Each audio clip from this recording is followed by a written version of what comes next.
ചെറിയൊരു മയക്കത്തിനിടയിലാണ് ആരോ തോളിൽ തട്ടിയത്. പെട്ടെന്ന് ഞെട്ടി ഉണർന്നു. എയർ ഹോസ്റ്റസാണ് തട്ടിയുണർത്തിയത്. സീറ്റ് ബെൽറ്റ് മുറുക്കാനുള്ള അപേക്ഷയാണ് കാതുകളിൽ മുഴങ്ങിയത്. ഒപ്പം വിമാനം ലാൻഡ് ചെയ്യാൻ പോവുകയാണ് എന്ന മുന്നറിയിപ്പും. വിമാനം ഒന്നുകൂടി മുരണ്ടു. മേഘപാളികളെ ഉരുമ്മിക്കൊണ്ട് യന്ത്രപക്ഷി താഴ്ന്നു പറക്കുകയാണ്. ദൂരെ പൊട്ടുപോലെ തുരുത്തുകൾ തെളിയാൻ തുടങ്ങിയിരിക്കുന്നു. ഇനി അല്പം കൂടി താഴേക്ക് വരുമ്പോൾ തെങ്ങിൻ തലപ്പുകളുടെ മോഹനരൂപം കണ്ണിൽ തെളിയും. നാട്ടിലേക്ക്, പച്ചയുടെയും പാടത്തിൻ്റെയും നടുവിലേക്ക്, സ്നേഹത്തിൻ്റെയും കിളികളുടെയും നാട്ടിലേക്ക്. റൺവേ തൊട്ടതും വിമാനം കുലുങ്ങിമറിഞ്ഞതും ഒരുമിച്ചായിരുന്നു. എൻ്റെ കണ്ണ് നിറഞ്ഞു. പ്രിയപ്പെട്ടവരുടെ മുഖങ്ങൾ മനസ്സിലൂടെ മിന്നിമറഞ്ഞു. എല്ലാവരും കാത്തു നിൽക്കുന്നുണ്ടാവും. ഭാര്യയ്ക്ക് അസുഖമായതുകൊണ്ട് അവളെ പ്രതീക്ഷിച്ചില്ല. മക്കളും അളിയന്മാരും ഉണ്ടാകുമായിരിക്കും. കയ്യിൽ ലഗേജുകൾ അധികമൊന്നുമില്ലാത്തതുകൊണ്ട് അല്പം ആശ്വാസമുണ്ട്. മുകളിൽ നിന്ന് പുറത്തെ ആഹ്ലാദാരവങ്ങളിലേക്ക് ഒന്ന് കണ്ണോടിച്ചു. സ്വീകരിക്കാനെത്തിയവരുടെ ബാഹുല്യമാണെങ്ങും. സെക്യൂരിറ്റി ജീവനക്കാർ ലാത്തിയും തോക്കുമൊക്കെയായി യുദ്ധത്തിന് തയ്യാറെടുക്കുന്ന മട്ടിൽ നിൽക്കുന്നു. കൊണ്ടുപോകാൻ ആരാണ് വന്നിട്ടുണ്ടാവുക? പുറത്തെ കൂട്ടപ്പൊരിച്ചിലിനിടയിലൂടെ കണ്ണുപാഞ്ഞു. ആളുകൾ ആഘോഷിക്കുകയാണ്. കേവലാഹ്ലാദങ്ങളുടെ ഇത്തിരി മധുരം എല്ലാ ദുഃഖങ്ങളും മറന്ന് ഗൾഫുകാരും പങ്കുവയ്ക്കുന്നു. കെട്ടിപ്പിടിച്ചും മുത്തമിട്ടും തലോടിയും തങ്ങളുടെ സ്നേഹത്തിന് തേയ്മാനം വന്നിട്ടില്ലെന്ന് അവർ പ്രഖ്യാപിക്കുന്നു.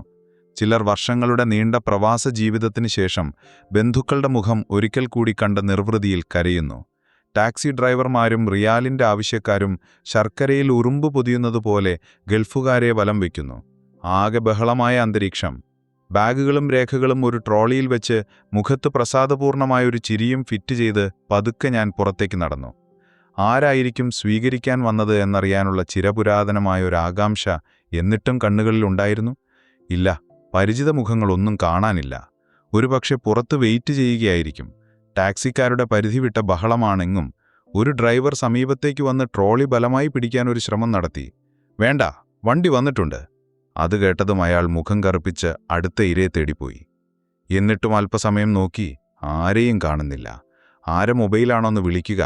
ഞാൻ ചുറ്റും പരതി. പരിചയമുള്ള ഒരു മുഖവും കാണുന്നില്ല.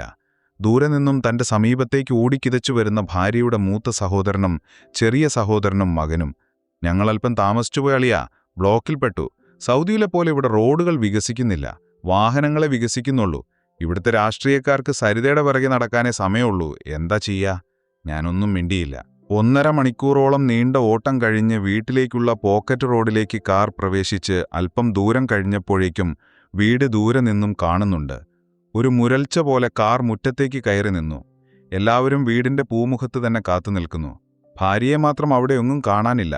ഞാൻ നേരെ അവൾ കിടക്കുന്ന മുറിയിലേക്ക് കയറിച്ചെന്നു. എന്നെ കണ്ടതും അവൾ കട്ടിലിൽ നിന്നും എഴുന്നേൽക്കാൻ പാടുപെടുന്നുണ്ടായിരുന്നു. ഞാൻ പതുക്കെ പിടിച്ചെഴുന്നേൽപ്പിച്ചു.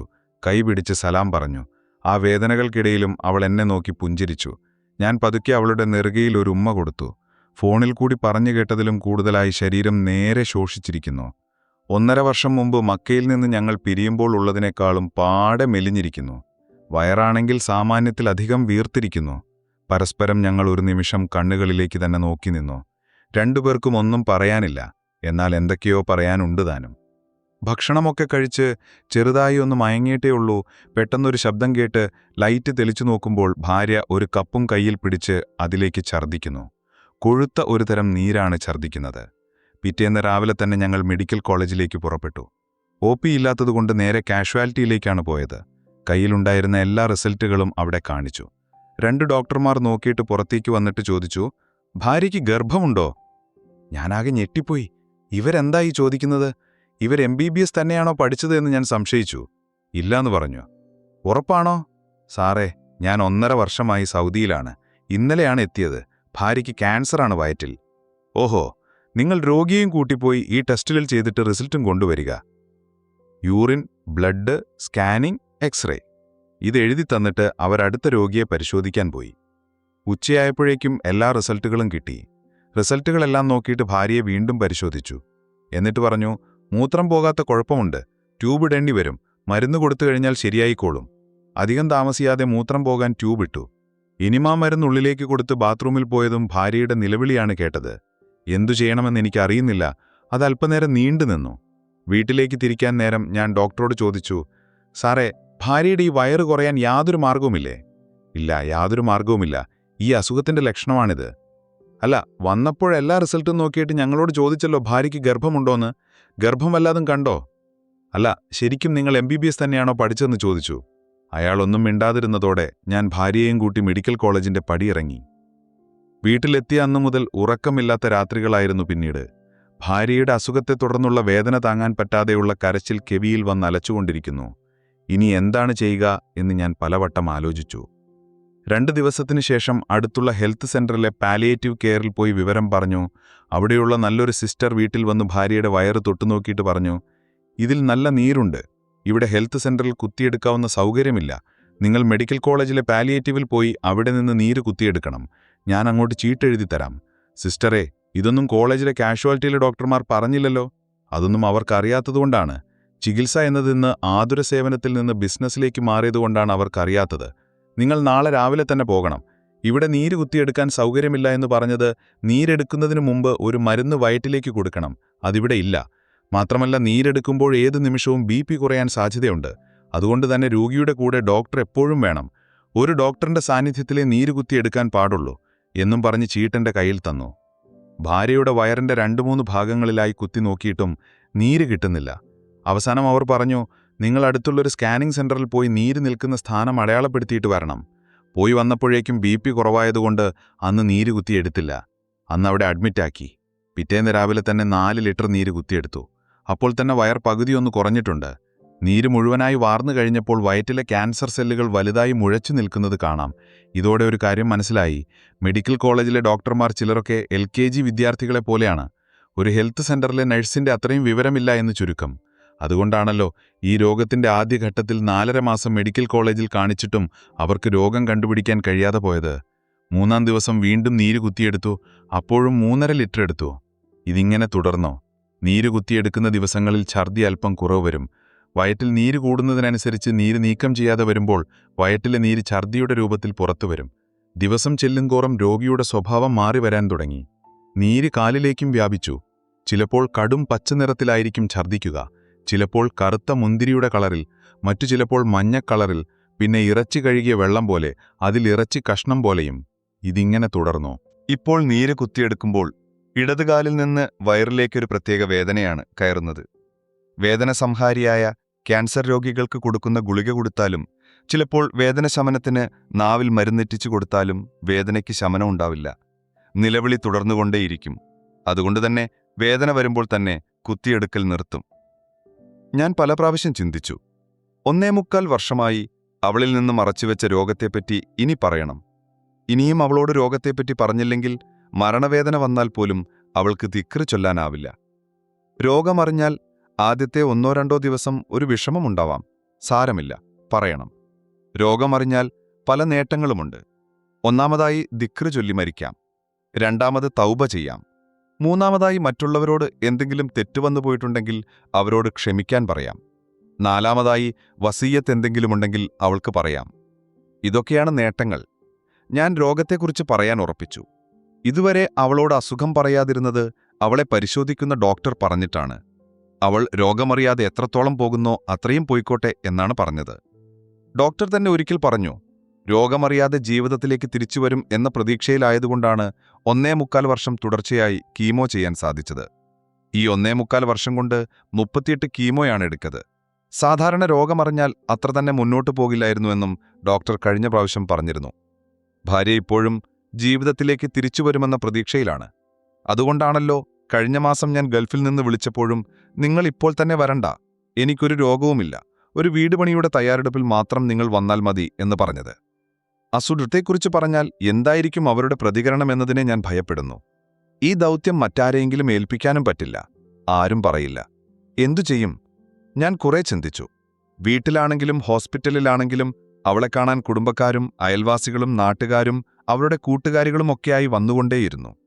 അന്നും പതിവ് പോലെ 4 ലിറ്ററോളം നീര് കുത്തിയെടുത്തു. 2 ദിവസം മുമ്പാണ് 3 ലിറ്റർ കുത്തിയെടുത്തത്.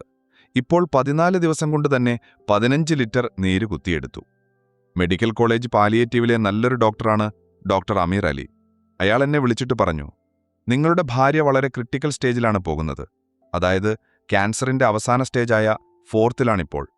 സാധാരണ ഒരു പ്രാവശ്യം നീരെടുത്തു കഴിഞ്ഞാൽ 2 ആഴ്ചയെങ്കിലും ഇടവേളയുണ്ടാകും. ഇതിപ്പോൾ അതില്ല. ദുആ ചെയ്യുക, വേദനയില്ലാതെ അല്ലാഹു ഇഷ്ടപ്പെടുന്നത് നടക്കാൻ. ഞാൻ ആകെ തളർന്നുപോയി. അന്ന് ഉച്ചകഴിഞ്ഞ് ഞങ്ങൾ രണ്ടുപേരും മാത്രമേ മുറിയിലുള്ളൂ. ഞാൻ അവളുടെ അടുത്ത് ചെന്നിരുന്നു. എന്നിട്ട് മുഖത്തേക്ക് തന്നെ കുറച്ചുനേരം നോക്കി. എന്നിട്ട് ചോദിച്ചു, നിനക്ക് മരിക്കാൻ ഭയമുണ്ടോ? ഞാൻ മരിക്കാൻ ഭയന്നിട്ട് എന്താ കാര്യം? അല്ലാഹു എന്നെ മരിപ്പിക്കാതെ ഇവിടെ ഇടുമോ? പിന്നെ ആരും ഇവിടെ കാലാകാലം ജീവിച്ചിരിക്കില്ലല്ലോ. എന്നാണെങ്കിലും ഒരിക്കൽ മരിക്കേണ്ടവരല്ലേ. പിന്നെ കുറച്ചുകാലം കൂടി നിങ്ങളൊപ്പം ഇവിടെ ജീവിക്കണമെന്നുണ്ട്. അതും അല്ലാഹുവിന്റെ അനുഗ്രഹമുണ്ടെങ്കിൽ മാത്രം. എന്താ ഇപ്പോൾ ഉണ്ടായത് ഇങ്ങനെയൊക്കെ ചോദിക്കാൻ? ഇത് പറഞ്ഞു തീർന്നതും കുറേ നേരം അവളെയും കെട്ടിപ്പിടിച്ചു കരഞ്ഞു. അവളാകെ അന്തം വിട്ട് നോക്കുകയും ചെയ്യുന്നു. അവസാനം ഞാൻ പറഞ്ഞു, നിനക്ക് എന്തെങ്കിലും തരത്തിൽ വേദന വരുന്നുണ്ടെങ്കിൽ നീ ദിക്ർ ചൊല്ലണോട്ടോ. എന്റെ കാര്യമൊക്കെ കഴിഞ്ഞിരിക്കുകയാണല്ലേ. ഞാൻ എപ്പോഴും ദിക്ർ തന്നെയാണല്ലോ. എന്നാലും ചില വേദന വരുമ്പോൾ ദിക്റൊക്കെ മറന്നുപോകുന്നു. സക്രാത്തുൽ മൗത്തിന്റെ സമയം വരുമ്പോൾ മറക്കാതിരുന്നാൽ മതി. ദിവസങ്ങൾ ചെല്ലുന്തോറും അസുഖം കൂടി വന്നു. ശരീരം മെലിഞ്ഞു. ഇപ്പോൾ ഒരു രൂപം മാത്രമായി മാറിക്കൊണ്ടിരിക്കുന്നു. അന്നും പതിവ് പോലെ എന്റെ മടിയിൽ തലയും വെച്ചാണ് കിടപ്പ്. നെറ്റിയിൽ തലോടിക്കൊണ്ട് ഞാൻ അവളോട് ചോദിച്ചു, നിന്റെ അസുഖം എന്താണെന്ന് നിനക്കറിയാമോ? ആകാംക്ഷയോടെയും തെല്ല് ഭയത്തോടെയും എന്റെ മുഖത്തേക്ക് നോക്കി. എന്താണെങ്കിലും എന്നോട് പറഞ്ഞോളിൻ. എന്താണെങ്കിലും എനിക്ക് മരണമുറപ്പാണ്. ചിലപ്പോൾ ഞാൻ മരിച്ചു കഴിഞ്ഞാൽ പിന്നെ നിങ്ങൾക്കെന്നോട് പറയാൻ കഴിയില്ല. എന്താ ഇതുവരെ കരുതിയത്? എനിക്ക് ക്യാൻസറാണോ? ഞാൻ പതുക്കെ അവളുടെ മുഖം എന്റെ മുഖത്തോടടുപ്പിച്ചൊന്ന് മൂലി. അവൾ എന്റെ മുഖം മാറ്റിപ്പിടിച്ച് എഴുന്നേറ്റിരുന്നു. എന്നിട്ട് അല്പസമയം എന്റെ മുഖത്തേക്ക് തന്നെ നോക്കിയിരുന്നു. അല്പഭയപ്പാടോടെ ഞാനാകെ ഭയപ്പെട്ടു. അല്പനേരത്തിനു ശേഷം അവൾ എന്റെ മുഖം അവളുടെ മുഖത്തിന് അഭിമുഖമായി അടുപ്പിച്ചു പറഞ്ഞു, സന്തോഷമായി. ഇപ്പോഴെങ്കിലും ഞാൻ അറിഞ്ഞല്ലോ. പിന്നെ ഒന്നും സംസാരിച്ചില്ല. എന്റെ മേൽപ്പുറം ചാരി ജനാലയിലൂടെ അങ്ങ് ദൂരെ വിദൂരതയിലേക്ക് കണ്ണും നട്ട് കുറേ നേരം ഇരുന്നു. പിന്നീട് അവൾ വീടിനെപ്പറ്റിയോ കുട്ടികളെപ്പറ്റിയോ ഒന്നും സംസാരിച്ചില്ല. ഒരിക്കൽ മൂത്ത മകനെ അടുത്ത് വിളിച്ചിരുത്തി കെട്ടിപ്പിടിച്ചിട്ട് പറഞ്ഞു, മോൻ നല്ല കുട്ടിയായി വളരണം ട്ടോ. ആരെക്കൊണ്ടും ഒരു മോശമായ കുട്ടിയെന്ന് പറയിപ്പിക്കരുത്. 5 വക്തിലും നമസ്കാരം നിർവഹിക്കണം. മോനോട് ഇത് മാത്രമേ നിന്റെ ഉമ്മാക്ക് പറയാനുള്ളൂ. വേദനയ്ക്കുള്ള മോർഫിൻ ഗുളികകൾ തുടരെ തുടരെ കൊടുത്തുകൊണ്ടിരുന്നു.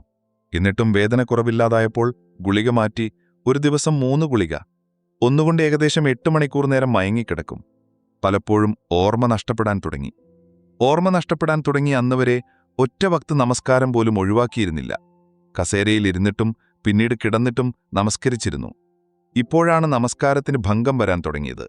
അപ്പോഴാണ് അവർ ആദ്യമായി അല്ലാഹുവിനോട് ദുആ ചെയ്തത്, ഓർമ്മ നഷ്ടപ്പെടുത്തി എന്നെ ഭൂമിയിലിടല്ലേ റബ്ബേ എന്ന്. അവളുടെ അസുഖത്തെപ്പറ്റി ഒരിക്കൽ പോലും അവൾ അല്ലാഹുവിനോട് പരാതിയോ വേവലാതിയോ പറഞ്ഞിട്ടില്ല. പക്ഷെ ഇന്ന് ആദ്യമായി ഓർമ്മ നഷ്ടപ്പെടാൻ തുടങ്ങിയപ്പോഴാണ് നല്ലൊരു ദിവസത്തിൽ നിന്റെ അടുക്കലേക്ക് എന്നെ കൊണ്ടുപോകണേ അല്ലാ എന്ന് പ്രാർത്ഥിച്ചത്. ദിവസം കഴിയുന്തോറും ഛർദിയും വേദനയുടെ കാഠിന്യവും കൂടിക്കൂടി വന്നു. ഒരിക്കൽ എന്നോട് ചോദിച്ചു, ഈ അസുഖമുള്ളവർ കുറേ കാലം കിടക്കുമോ? അപ്പോൾ ഞാൻ പറഞ്ഞു, അല്ലാഹു തൃപ്തിപ്പെടുന്ന ദിവസം നിന്നെ വിളിക്കും. 5 വക്ത് നമസ്കരിക്കുകയും നോമ്പെടുക്കുകയും ചെയ്യുന്ന നിനക്കാണല്ലോ അല്ലാഹു ഈ രോഗം തന്നത്. അല്ല, നിങ്ങളങ്ങനെ പറയരുത്. നമ്മൾ അല്ലാഹുവിന്റെ അടിമകളാണ്. അവർ തരുന്നത് വാങ്ങിക്കുക എന്നല്ലാതെ അതിൽ പരാതി പറയാൻ പാടില്ല. പരാതി പറഞ്ഞ് ദുനിയാവും ആഖിറവും ഇല്ലാതാക്കരുത് നമ്മൾ. നിങ്ങളും അത് പറയാൻ പാടില്ല. ഞാനിവിടെ കിടന്നാൽ എന്താ ചെയ്യാ? അവളുടെ ഈ സംസാരം കേട്ടതോടുകൂടി പിന്നെ ഞാനൊന്നും മിണ്ടിയില്ല. പിന്നെയും അവൾ ദിവസങ്ങൾ പ്രതീക്ഷിച്ചിരിക്കാൻ തുടങ്ങി. ഓരോ നല്ല ദിവസങ്ങൾ കഴിയുന്തോറും അടുത്ത നല്ല ദിവസത്തേക്ക് പ്രതീക്ഷിച്ചിരിക്കും. ഇപ്പോൾ ആംബുലൻസിലാണ് കോളേജിൽ പോകാറ്. വയറിന്റെ മേൽപൊട്ട് ഒരു രൂപ മാത്രമായി. 2 വർഷം മുമ്പ് വരെ സാമാന്യം സൗന്ദര്യമുണ്ടായിരുന്ന എന്റെ ഭാര്യ തന്നെയാണോ ഇതെന്ന് ഞാൻ സങ്കടത്തോടെ നോക്കി നിന്നു. ചാരിയിരുത്തി കഞ്ഞി ജ്യൂസ് അടിച്ചത് കൊടുക്കുമ്പോൾ അവളുടെ പുറത്തെ എല്ലു കുത്തിയിട്ട് തലേണ വെച്ചാണ് ചാരാറ്. ഇപ്പോൾ തന്നെ 5 ദിവസമായി മൂത്രവും മലവും പോയിട്ട്. മൂത്രം പോകാനിട്ട ട്യൂബ് വേദന കൂടിയപ്പോൾ ആദ്യമേ എടുത്തൊഴിവാക്കിയിരുന്നു. മാത്രവുമല്ല, ശരീരം പൊട്ടുമോ എന്ന ഭയം എന്നെ വല്ലാതെ അലട്ടി. ഉടനെ അടുത്ത ഹെൽത്ത് സെന്ററിൽ പോയി മുമ്പ് വീട്ടിൽ വന്ന സിസ്റ്ററോട് കാര്യം പറഞ്ഞു. ഉടനെ തന്നെ അവർ ഒരു പുതിയ വാട്ടർ ബെഡ് എടുത്തു തന്നു. അതിൽ വെള്ളം നിറയ്ക്കുന്ന രീതി പറഞ്ഞു തന്നു. പതിവ് പോലെ നീര് കുത്തിയെടുക്കാൻ അന്നും ഞങ്ങൾ മെഡിക്കൽ കോളേജിലെ പാലിയേറ്റീവിലേക്ക് പുറപ്പെട്ടു. ഡോക്ടറോട് മലവും മൂത്രവും പോകാത്തതിനെപ്പറ്റിയും കൂട്ടത്തിൽ പറഞ്ഞു. അപ്പോൾ ഡോക്ടർ പറഞ്ഞു, നീര് കുത്തിയെടുത്ത് നോക്കാം. എന്നിട്ടും മലം പോകുന്നില്ലെങ്കിൽ മലം പോകാൻ ട്യൂബ് ഇടേണ്ടി വരും. ഈയൊരവസ്ഥയിൽ സർജറി വിഭാഗത്തിൽ പോയാൽ അവർ ട്യൂബ് ഇടില്ല. ക്യാൻസർ സെല്ലുകൾ വളർന്ന് വൻകുടലിന്റെ ഭാഗം ബ്ലോക്കായതാണ്. മാത്രവുമല്ല, മൂത്രനാളിയും ബ്ലോക്കാവും. ഏതായാലും നീരെടുക്കാം, എന്നിട്ട് നോക്കാം. ഭാര്യയെ അവർ നീരെടുക്കുന്ന മറ്റൊരു മുറിയിലേക്ക് കൊണ്ടുപോയി. ഒപ്പം ഞാനും അനുഗമിച്ചു. നീരെടുക്കാൻ തുടങ്ങിയപ്പോൾ തന്നെ ഡോക്ടർ അവളോട് പറഞ്ഞു, വേദന തോന്നുകയാണെങ്കിൽ ഇപ്പോൾ പറയണം, നീരെടുക്കൽ നിർത്താം. എന്നെ പുറത്തേക്ക് വിളിച്ചിട്ട് ഡോക്ടർ പറഞ്ഞു, രോഗിയെ വേദനിപ്പിക്കാതെ എത്രത്തോളം ജീവിപ്പിക്കാൻ പറ്റുമോ അത്രയും ഞങ്ങൾ ചെയ്യും. അതാണ് പാലിയേറ്റീവിന്റെ ഉദ്ദേശം. വയറിലെ നീര് മുഴുവനായി വാർന്നു കഴിയുമ്പോൾ അതുവരെ നീരിൽ കിടന്നിരുന്ന വയറ്റിലെ അവയവങ്ങൾ കൂട്ടിമുട്ടുമ്പോഴാണ് വേദനയുണ്ടാകുന്നത്. പിന്നെ പ്രധാന കാര്യം, ഭാര്യയ്ക്ക് ശ്വാസത്തിൽ ചെറിയ വലി വന്നു തുടങ്ങിയിരിക്കുന്നു. വളരെ ശ്രദ്ധിക്കണം. എന്നിട്ട് എന്റെ തോളിൽ കൈവച്ച് ഡോക്ടർ പറഞ്ഞു, വിഷമിക്കുകയൊന്നും വേണ്ട. നിങ്ങളുടെ ഭാര്യയ്ക്ക് അല്ലാഹു ഷഹീദിന്റെ കൂലിയാണ് വെച്ചിരിക്കുന്നത്. വയറ്റിലെ അസുഖത്തിന് അല്ലാഹുവിന്റെ പ്രതിഫലം അതാണ് എന്നു പറഞ്ഞാണ് ഡോക്ടർ നടന്നത്. അന്ന് 1.5 ലിറ്റർ നീര് മാത്രമേ എടുത്തുള്ളൂ. വേദന തുടങ്ങിയപ്പോൾ തന്നെ നിർത്തി. നീരെടുത്തു കഴിഞ്ഞു ബാത്റൂമിൽ പോയതോടുകൂടി മലവും മൂത്രവും നന്നായി പോയി. ഇപ്പോൾ 48 ദിവസം കൊണ്ട് 43.5 ലിറ്ററോളം നീര് അവളുടെ ശരീരത്തിൽ നിന്ന് എടുത്തു. ആദ്യ ദിവസങ്ങളിൽ നീര് മഞ്ഞ നിറത്തിലായിരുന്നെങ്കിൽ ഇപ്പോൾ ചുവന്ന നിറത്തിലാണ് നീര് വരാറുള്ളത്. ഒരു ഉറവ പോലെ അത് നിറഞ്ഞുകൊണ്ടേയിരിക്കും. അതാണ് വയറ്റിലെ ക്യാൻസർ രോഗത്തിന്റെ പ്രത്യേകത. രക്തസാമ്പിൾ എടുക്കാൻ നോക്കുമ്പോൾ ഒരു തുള്ളി രക്തം പോലും അവളുടെ ശരീരത്തിൽ നിന്ന് കിട്ടാതായിരിക്കുന്നു. ഒരാഴ്ച മുമ്പാണ് ഒരു കുപ്പി രക്തം കയറ്റിയത്. അതെല്ലാം വറ്റിപ്പോയിരിക്കുന്നു. അന്ന് തന്നെ പാലിയേറ്റീവ് ഒപിയിൽ നിന്നും അഡ്മിറ്റ് ആക്കുന്ന സ്ഥലത്തേക്ക് മാറ്റി. കൂടെ ഞാനും ഭാര്യയുടെ ഉമ്മയും ജ്യേഷ്ഠത്തിയുമുണ്ട്. എപ്പോഴാണ് ഛർദി വരിക എന്നറിയില്ല. അതുകൊണ്ട് തന്നെ ആ കട്ടിലിൽ അവളോട് സംസാരിച്ചുകൊണ്ട് അവളുടെ അടുക്കൽ ഞാനും കിടന്നു. ഇടയ്ക്കൊന്ന് ഛർദിച്ചു. വീണ്ടും മയക്കത്തിലേക്ക് വീണു. പിന്നെ ഒരു ബുധനാഴ്ചയാണ്. ഉച്ചയാവാറായപ്പോഴേക്കും ഇടത് കാലിൽ നല്ല വേദന. വേദനയ്ക്കുള്ള ഹോർമോൺ ഗുളിക കൊടുത്തിട്ടും ഇഞ്ചക്ഷൻ കൊടുത്തിട്ടും വേദന കുറയുന്നില്ല. അത് പലപ്പോഴും നിലവിളിയായി മാറി. വീട്ടിൽ നിന്ന് ഉപ്പാനോടും ആങ്ങളമാരോടും വരാൻ പറഞ്ഞു. ഉച്ച കഴിഞ്ഞിട്ടും വേദനയ്ക്ക് ശമനമില്ലാതായപ്പോൾ ഞാൻ ഏറെ ബഹുമാനിക്കുന്ന ആദരിക്കുന്ന ഉസ്താദിനെ വിളിച്ചു പറഞ്ഞു. ഉടനെ ആള് പറഞ്ഞു, ദിക്ർ ചൊല്ലിക്കൊടുക്കാൻ. ആളെന്തോ മനസ്സിലാക്കിയതുകൊണ്ടായിരിക്കണം അങ്ങനെ പറഞ്ഞത്. കുറേ നേരം ഞാൻ ചെവിയിൽ ദിക്ർ ചൊല്ലിക്കൊടുത്തുകൊണ്ടിരുന്നു. ഉച്ച കഴിഞ്ഞപ്പോൾ ചെറുതായൊന്ന് വേദന കുറഞ്ഞു. ഡോക്ടർമാരും നഴ്സുമാരും ഇടയ്ക്കിടെ വന്ന് കയ്യിന്റെ നാഡീനരമ്പ് പിടിച്ചു നോക്കി. എന്നിട്ട് എന്നോട് പറഞ്ഞു, പൾസ് വീക്കാണ്, ചിലപ്പോൾ അതുകൊണ്ടും വേദന വരാം. 4 മണിയായപ്പോഴേക്കും വീണ്ടും വേദന വന്നത് വലതു കാലിലേക്ക് മാറി. അപ്പോഴേക്കും വീട്ടിൽ നിന്ന് കുട്ടികളും കുടുംബക്കാരും എല്ലാവരും എത്തി. ഒരു ഗ്ലാസ് സംസം വെള്ളമെടുത്ത് സ്പൂൺ കൊണ്ട് തുള്ളി തുള്ളിയായി കൊടുത്തുകൊണ്ടിരുന്നു. വേദന അല്പം ശമിച്ചപ്പോൾ ഒന്ന് ബാത്റൂമിൽ പോകണമെന്ന് പറഞ്ഞപ്പോൾ ബാത്റൂമിലും പോയി. 7 മണിയായപ്പോഴേക്കും എല്ലാവരും കുറച്ചുനേരം ഇരുന്ന് ഖുർആൻ പാരായണവും ദുആയും ചെയ്ത് വീട്ടിലേക്ക് തിരിച്ചു. ഭാര്യയുടെ കൂടെ ഞാനും ഭാര്യയുടെ ഉമ്മയും ജ്യേഷ്ഠത്തിയും മാത്രമായി. വേദന വീണ്ടും കൂടിയപ്പോൾ ഞാൻ ഭാര്യയോട് ചോദിച്ചു, ഇപ്പോൾ എവിടെയാണ് വേദന? ഇപ്പോൾ വയറിലാണ് എന്ന മറുപടിയാണ് കിട്ടിയത്. എനിക്ക് അപകടം മണത്തു. എനിക്ക് എന്ത് ചെയ്യാൻ കഴിയും? അല്ലാഹുവിന്റെ പരീക്ഷണത്തിൽ മനുഷ്യൻ നിസ്സഹായരല്ലേ? അടുത്തുതന്നെ ഇരുന്ന് കുറച്ചുനേരം ഞങ്ങൾ ഖുർആൻ പാരായണം ചെയ്തു. അത് എല്ലാ ദിവസവും പതിവുള്ളതാണ്.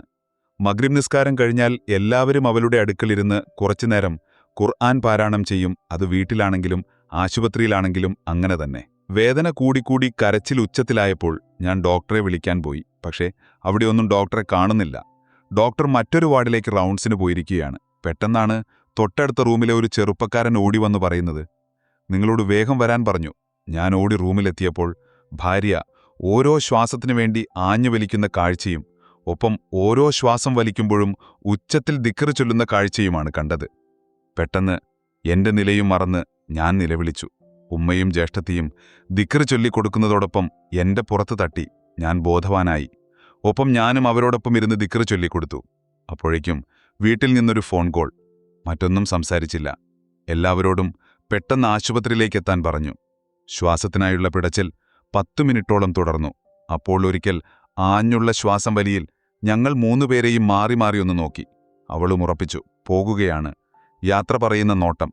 പിന്നെ പതുക്കെ പതുക്കെ നെഞ്ചിടിപ്പ് നിലച്ചു. അപ്പോഴും എന്റെ പ്രിയതമ്മയുടെ നാവ് ചലിച്ചുകൊണ്ടിരിക്കുന്നു. ആദ്യമാദ്യം ഉച്ചത്തിൽ ലാ ഇലാഹ ഇല്ലല്ലാ എന്ന വാക്കിൽ നിന്ന് അവസാനമായപ്പോഴേക്കും അല്ലാഹ് അല്ലാഹ് എന്നുള്ള വാക്കുരുവിച്ചുകൊണ്ടിരുന്നു. ആ മരണത്തിന്റെ വേദനയ്ക്കിടയിൽ അതിനെ തൃണവൽക്കരിച്ചുകൊണ്ട് ദിക്ർ ചൊല്ലുന്നത് കണ്ടപ്പോൾ ആ വിഷമത്തിനിടയിലും അത്ഭുതമാണ് തോന്നിയത്. പെട്ടെന്ന് സർവശക്തിയുമെടുത്ത് കൈകൊണ്ട് നെഞ്ചിന്റെ സ്ഥാനത്ത് നിന്ന് എന്തോ വലിച്ചു പുറത്തേക്കിട്ടതുപോലെ. പിന്നെ പതുക്കെ പതുക്കെ ശരീരം നിശ്ചലം. വായുടെ ഭാഗത്ത് കൈവച്ചിരിക്കുന്ന ജ്യേഷ്ഠത്തിയുടെ കൈയിലൂടെ ഒരു ചുടുനിശ്വാസം പുറത്തേക്ക് പോയി. ഡോക്ടർ വന്നു, നാഡിയിൽ സ്റ്റെതസ്കോപ്പ് വെച്ച് നോക്കി. എന്നിട്ട് എന്നെ നോക്കി തിരിഞ്ഞിട്ട് പറഞ്ഞു, ഒരു 5 മിനിറ്റ് കഴിയട്ടെ, ഉള്ളിൽ സ്പന്ദനമുണ്ട്. ഞാൻ അവളുടെ അരികത്തിരുന്ന് യാസീൻ ഓതി. തീരുന്നതിന് മുൻപേ ഡോക്ടർ വീണ്ടും വന്നു, നാഡിയും നെഞ്ചും സ്റ്റെതസ്കോപ്പ് വെച്ചു പരിശോധിച്ചു. എന്നിട്ട് വിഷമത്തോടെ തലയാട്ടിക്കൊണ്ട് എന്നോട് പറഞ്ഞു, പോയി. സഫർ മാസത്തെ അർത്ഥവത്താക്കി ആ 14-ാം രാവിൽ 2015 നവംബർ 25 രാത്രി 7:45 അവൾ യാത്രയായി. ഞാനിപ്പോൾ വീണുപോകുമോ എന്ന് സംശയിച്ച് സർവ്വശക്തിയും എടുത്ത് കട്ടിലിൽ പിടിച്ചു നിന്നു. ഡോക്ടർ എന്നെ പുറത്തേക്ക് ആംഗ്യം കാട്ടി വിളിച്ചിട്ട് പറഞ്ഞു, നിങ്ങൾ വരികയാണെങ്കിൽ സർട്ടിഫിക്കറ്റിനുള്ള അപേക്ഷയൊന്ന് പൂരിപ്പിക്കണമായിരുന്നു. പോകുന്ന വഴിയിൽ പോലീസെങ്ങാനും കൈ കാണിച്ചാൽ ഈ പേപ്പർ കാണിച്ചു കൊടുത്താൽ മതി. അപേക്ഷ പൂരിപ്പിച്ചു കഴിഞ്ഞപ്പോഴേക്കും വീട്ടിൽ നിന്ന് അളിയന്മാരും എല്ലാവരും എത്തി.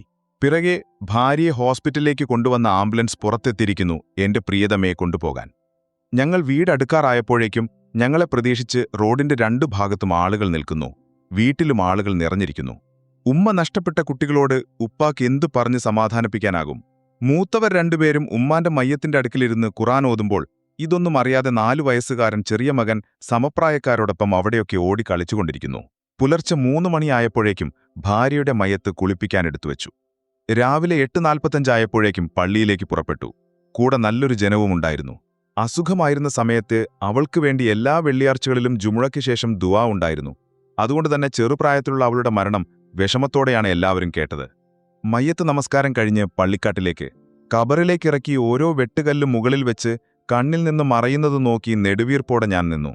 ഇന്നലെ വരെ വാരിപ്പുണർന്ന കൈകൊണ്ട് 3 പിടി മണ്ണ് വാരിയിട്ട് എന്റെ കരളിന്റെ കബറിനരികിൽ കുറച്ചുനേരം ദുആ ചെയ്ത് അവളെയും നോക്കി നിന്നു. ഇൻഷാ അല്ലാ, അല്ലാഹുവിന്റെ വിധിയുണ്ടെങ്കിൽ അധികം താമസിയാതെ ആഹിരത്തിൽ നമുക്ക് കണ്ടുമുട്ടാം എന്ന് മൗനാനുവാദത്തോടെ യാത്ര പറഞ്ഞു പിരിയുമ്പോൾ എന്റെ കൈ പിടിച്ചു വലിക്കുന്നുണ്ടോ എന്നൊരു തോന്നൽ. കൈ ഉയർത്തി സലാം പറഞ്ഞു കുട്ടികളുടെ അടുത്തേക്ക് നടന്നു. വീട്ടിലെത്തിയതും ചെറിയ 4 വയസ്സുകാരൻ മകൻ ഓടി വന്നു തോണ്ടിക്കൊണ്ട് ചോദിച്ചു, ഉപ്പച്ചി, ഉമ്മച്ചി എങ്ങോട്ടാ കൊണ്ടുപോയത്? എനിക്ക് പെട്ടെന്ന് ഉത്തരം മുട്ടിപ്പോയി. ധൈര്യം സംഭരിച്ച് അവന്റെ കവളിൽ ഉമ്മ വെച്ചിട്ട് പറഞ്ഞു, ഉമ്മ സ്വർഗത്തിലേക്ക് പോയതാ മോനെ. അത് കേട്ടതും അവൻ സമാധാനത്തോടെ തിരിഞ്ഞോടി കൂട്ടുകാർക്കൊപ്പം കളിക്കാൻ പോയി. പിന്നീട് പലപ്പോഴും അവളുടെ കബറിനരികേക്ക് പോകുമ്പോൾ അവനും കയ്യിൽ തൂങ്ങും. പിന്നെ കുട്ടികളെയും ഒപ്പം കൂട്ടും. എന്നിട്ട് ഉമ്മാന്റെ കബർ കാണിച്ചു കൊടുത്തിട്ട് ഇവിടെയാണ് ഉമ്മയുള്ളത് എന്ന് പറയും. അപ്പോഴും അവന്റെ സംശയം ഇതാണ്, ഉമ്മച്ചി സ്വർഗത്തിലാണോ? അതെ എന്ന് തലയാട്ടിയിട്ട് ഞാനൊന്ന് മൂഴും. ഓർക്കുക, നാമും നമ്മുടെ മരണവും ഒരു നെഞ്ചുവേദനയുടെ ദൂരമേ ഉള്ളൂ. സമ്പത്ത്, കുടുംബം, കർമ്മങ്ങൾ എന്നിവയുടെ ഉപമ 3 സഹോദരങ്ങളെപ്പോലെയോ കൂട്ടുകാരെപ്പോലെയോ ആണ്. അവരിൽ ഒന്നാമൻ പറയും, ഞാൻ നിന്റെ ജീവിതകാലത്ത് നിന്റെ കൂടെ ഉണ്ടാകും. എന്നാൽ നീ മരണപ്പെടുന്നതോടെ നീയും ഞാനും തമ്മിലുള്ള സർവ്വബന്ധങ്ങളും അറ്റുപോകുന്നതാണ്. രണ്ടാമൻ പറയും, ഞാനും നിന്നോടൊപ്പം ഉണ്ടാകും. എന്നാൽ ആ കാണുന്ന കബറിന്റെ സമീപത്ത് നീ എത്തിയാൽ പിന്നെ ഞാനും നീയും തമ്മിൽ ഒരു ബന്ധവുമില്ല. മൂന്നാമൻ പറയും, ഞാൻ സദാ നിന്റെ കൂടെ ഉണ്ടാകും, നീ ജീവിച്ചാലും മരിച്ചാലും.